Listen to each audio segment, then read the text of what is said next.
The bystander intervention training or duty to intervene training here at JBLM is basically a primary prevention and leader development tool focused on trust and judgment in soldiers to get them to intervene in situations before they become an emergency or before they become a critical event or a serious incident such as a domestic violence, a suicide, a sexual assault, or things of that nature.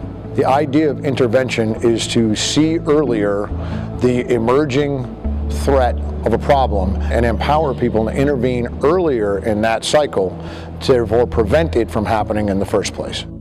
The other thing is to help people develop the judgment of when to recognize these emergency situations earlier. So we believe very strongly in a scenario-based and asking people, what do you think about that scenario? Where do you think you would have intervened?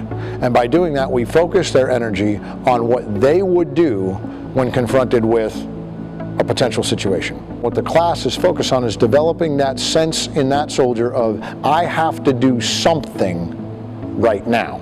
We believe very strongly that if you start opening the door of these conversations, you'll affect both the climate short-term and the culture of an organization long-term, are surrounded around where and why, what it means to be a member of this unit, and what that unit's expectations are.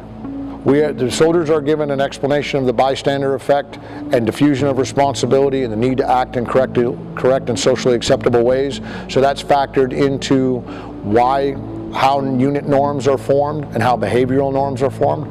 We spend time talking about the cognitive behavioral process, how your brain recognizes, processes, and sees things, and how that affects your decision to intervene or not intervene in a particular situation. There are people who intervene automatically. As soon as they see it's wrong, they jump in. They're not worried about the consequences. They're pretty sure that they can handle it. They get involved, they do something right away.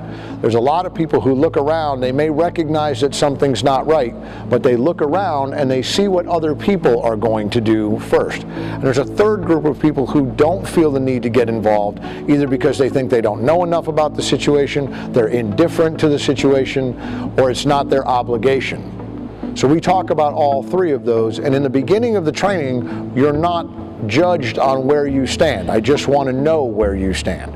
And as the training goes on, we allow you to sort of self-discover, do I actually fall in that category, or do I fall in another category altogether?